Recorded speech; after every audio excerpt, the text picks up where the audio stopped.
multiple linear regression. Same thing, but many variables. So B0, one constant, and then many combinations or many pairs of B and X, and it can go up to quite a lot. Depends on how many regressors you have.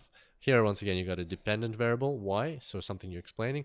But this time the difference is that you think there might be a few causations to it. So in the case of salary, for instance, it could be how much years of experience you've done, how many other courses you've done, how much, how much time you spend at work or things like that, or how valuable, how much money you make for the company.